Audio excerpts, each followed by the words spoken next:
Mr. President, this Thursday, the Senate Judiciary Committee is scheduled to consider whether to recommend Kash Patel's nomination to be Director of Federal Bureau of Investigation to the full Senate for consideration. So far, my Republican committee colleagues have chosen to ignore the myriad red flags about Mr. Patel, especially his recurring instinct to threaten retribution, political retribution, against his and President Trump's perceived enemies.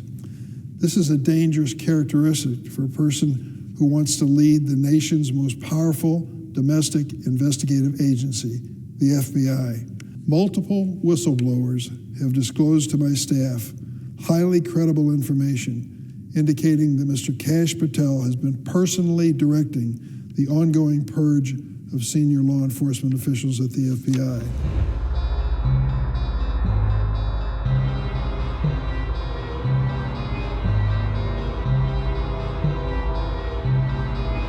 I listened to my colleague and friend from Wyoming, and thank you so much. I'm struggling to understand his point of view. He announced at one point that the Republicans were in the majority in the House and Senate. Well, that's a fact.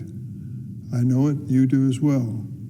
And so to say that you're in majority suggests that you're in charge, and it also suggests that if there's going to be a budget for the United States government, which we need next month, the majority party in both the House and the Senate has that responsibility to come forward with a budget. That's a simple fact of life. It's a fact of political life. To blame the minority for no budget is to ignore the obvious. The majority of votes in the House and the Senate belong to the Republican Party. If there's going to be a budget, it is fair to assume that they would have to lead in that effort. I look forward to seeing that leadership. We've seen precious little of it so far. Mr. President, on a completely separate note, I realize that the President made these statements during the course of his campaign, but it still came as something of a shock when the first day of his presidency, Donald Trump decided to issue a blanket pardon for those who had been convicted for the January 6th riot that took place in this building. For those of us who were physically present, it's a moment we'll never forget. The Vice President of the United States was sitting in your chair, presiding over the United States Senate as we addressed the constitutional responsibility of counting the electoral votes. It was roughly 10 minutes after 2 o'clock in the afternoon when someone came along in a suit, walked up to the Vice President of the United States, grabbed him by the arm and pulled him off of the chair. Those of us who were here wondered what was going on. Oh, we could hear the demonstrators outside, but we didn't understand why the Vice President was being removed from this chamber. A member of the Capitol Hill Police then walked up to where you're sitting and announced that this was going to be a safe room. Yes, there were demonstrators outside, even some in the building, but stay here. The Senate chamber will be a safe room. And be prepared for others to come into this safe room to avoid any conflict with the demonstrators. That instruction lasted for about 10 minutes, and then the same officer came up and stood before us and said, change of plans. Everybody evacuate this room as quickly as possible. We all headed out that door, going to another building on Capitol Hill that we thought might be safer away from the demonstrators. Think about that, Mr. President. The capital of the United States of America, taken over by demonstrators. The United States Senate and House of Representatives stopped in progress of doing their constitutional responsibility of counting the electoral votes. And we've seen the videotapes, oh, there are plenty of them, that show these mob demonstrators breaking the windows to get into the Capitol building, knocking down the doors, and then beating up on the police officers. Mr. President, when you and I came to work this morning, there were men and women, some in uniform, others in plain clothes, standing in the corridors of this building. Their responsibility is to keep us safe and to keep those who visit this Capitol safe. They are prepared, many of them have to be prepared to risk their lives to do it. And to think what they went through on January 6th is outrageous. They were beaten up by these mobsters, these thugs, these demonstrators who were egged on by the President of the United States to come up and go wild in the United States Capitol. Oh, they went wild, spraying bear spray into the face of individual policemen, beating up on them with poles and pieces of furniture. Yes, it was a pretty wild occasion, and it was a criminal occasion, and it led to the most extensive criminal prosecution in the history of our country. Some 1,600 people were prosecuted for their conduct on January the 6th. And I will tell you, as someone who witnessed that and went through that experience, they deserved it. It just strikes me as outrageous.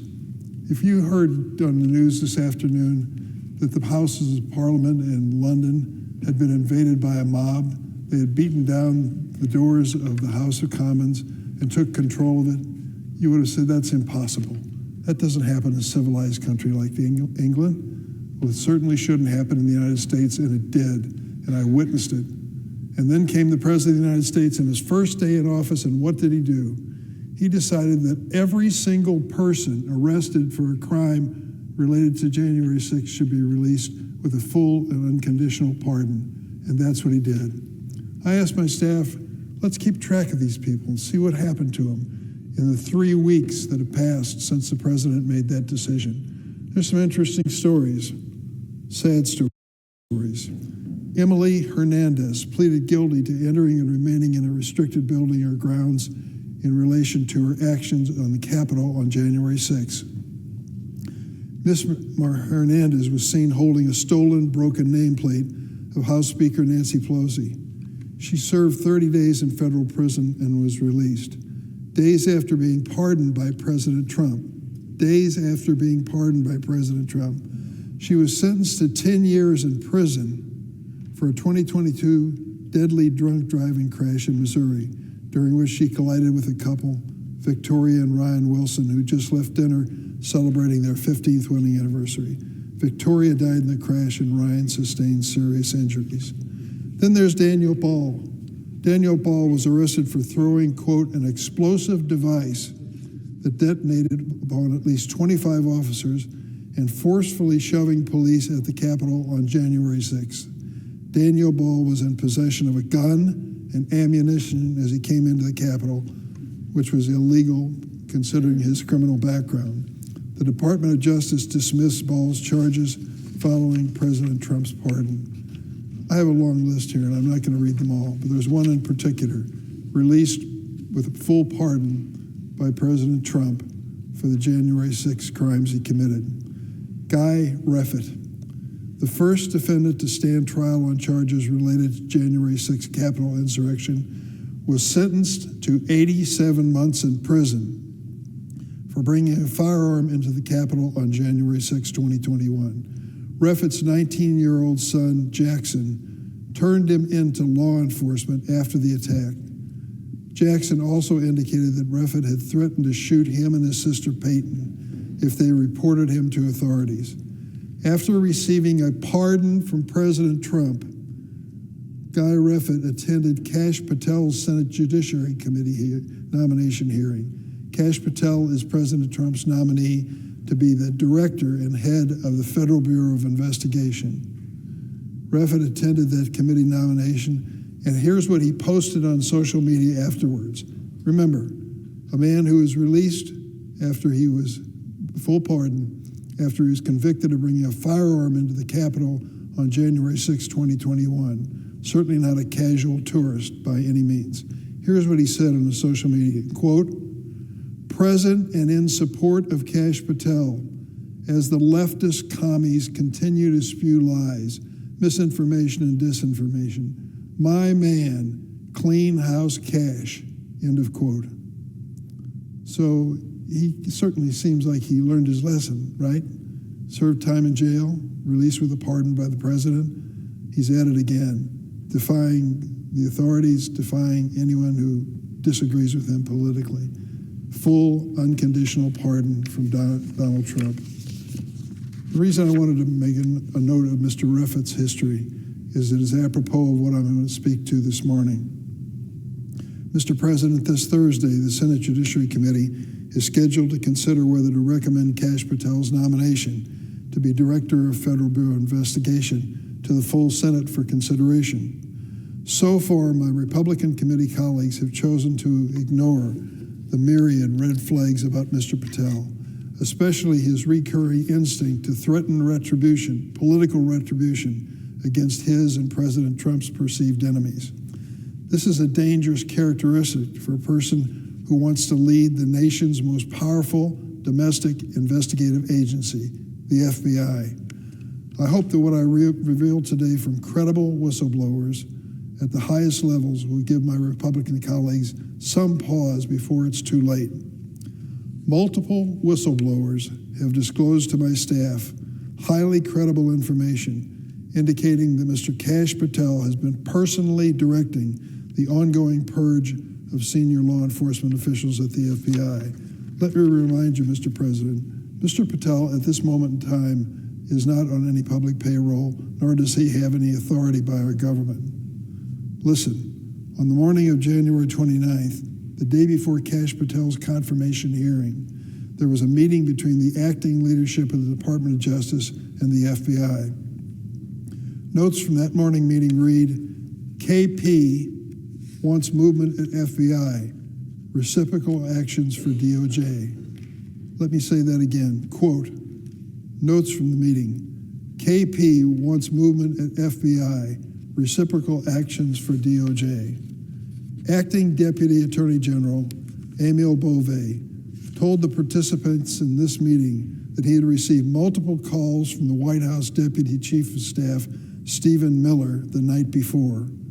Miller had pressured him because Kash Patel, KP, wanted the FBI to remove targeted officials faster, as DOJ had already done with prosecutors. The list of officials identified for termination was in the possession of a group of individuals who, according to our sources, were personally interviewed by Mr. Patel to be on what was known as the Director's Advisory Team. This advisory team at the FBI is a group of political appointees who were brought in to prepare for Mr. Patel's arrival. FBI leadership understanding of the advisory team's list was that, quote, a lot of names were people in the crosshairs. According to my whistleblower sources, Mr. Patel is receiving information from within the FBI from the Director's Advisory Team. Mr. Patel then provides direction to Stephen Miller, who relays it to the Acting Deputy Attorney General Bove. It is unacceptable for a nominee with no legal or current role in government to personally direct the unjustified and potentially illegal firings of dedicated, nonpartisan professionals at the FBI. If these allegations are true, then Mr. Patel may have committed perjury before the Senate Judiciary Committee. The day after the meeting I described, where Mr. Patel's desire for FBI officials to be fired more quickly was discussed, was Mr. Patel's confirmation hearing before the Senate Judiciary Committee. So the morning after, he's putting the heat on the leadership at the FBI to dismiss more people more quickly. He testifies before the Judiciary Committee under oath. During the hearing, Senator Cory Booker of New Jersey asked Mr. Patel, and I quote, "Are you aware of any plans or discussions to punish in any way, including termination, FBI agents or personnel associated with Trump investigations? Yes or no?" End of quote. Mr. Patel answered that he was, quote, "not aware of that," and continued, quote, "I don't know what's going on right now over there, but I'm committed to you, Senator, and your colleagues that I will honor the internal review process of the FBI," end of quote. Yet, if these whistleblower allegations are true, just 2 days before, Stephen Miller, at Mr. Patel's direction, had ordered DOJ leadership not just to terminate a specific list of officials, but to speed up those terminations. Mr. Patel seems to be unable to wait for Senate confirmation to carry out retribution against his perceived political enemies. Patel is a private citizen today, and he was when he testified. No current role in government directing baseless firings of career public service. This speaks directly to the fact that Mr. Patel is not fit to be entrusted with government authority, which is evident to anyone who has seriously reviewed his record. And let me remind you, Mr. President, he is not seeking a term of 2 years or 4 years, but 10 years as director of the FBI. The ramifications of these terminations at the FBI are dangerous. They go way beyond Mr. Patel's fitness for office. Because these terminations have greatly weakened the FBI's ability to protect the country from national security threats, and have made America less safe. This hollowing out of one of the major law enforcement agencies of the federal government by the new Trump administration is at the risk of making America more dangerous and people in America more vulnerable to criminal and terrorist elements. Among those who were removed so far by the Trump administration are the top officials who oversee the FBI's work combating international and domestic terrorism. Think about that. The Trump administration starts off by going to the Department of Justice, the Federal Bureau of Investigations, and comes up with a political list, and among those people who are eliminated are the people in charge of combating international and domestic terrorism, cybersecurity threats, human and drug trafficking, and violent crime. Does that make us any safer? Mr. Patel's need to punish his perceived enemies is apparently greater than his interest in protecting the American people. Given the serious nature of these allegations and the need to protect the identities of my sources, I have asked the Department of Justice Inspector General today in a letter to investigate these specific claims. I believe they're true. Let the Inspector General make his own conclusion. I'll urge my Republican colleagues to please take these allegations seriously and at least pause for a moment and consider whether Kash Patel is the person you want to put in charge of the Federal Bureau of Investigation for 10 years. 10 years. If this man is so fast and loose with the truth before our committee now, imagine what he will do if given the protection of office. We need to pause in this consideration and consider what we already know about Mr. Patel. He has pledged to, quote, shut down FBI headquarters in writing and, quote, come after the president's enemies. He's even published the enemies list that he will target. I know, I've read it, and anybody can, in the book that he's published. He falsely claimed that the FBI, quote, was planning January 6th for a year, and has even sold musical recordings of a song performed by January 6 rioters who violently assaulted police officers on January 6. He's left behind a trail of grievances throughout his life, lashing out at anyone who dares to disagree with him or fails to respect him sufficiently. You want to give power to this man, the power of the investigation of the Federal Bureau of Investigation? I think not. Now these credible allegations that he has personally orchestrated a purge of senior FBI law enforcement officials. The FBI is an agency that plays a critical role in keeping us safe from terrorism, violent crime, narcotics, and other threats. Our nation needs an FBI director who understands the gravity of the mission, not someone who is focused on settling a political score.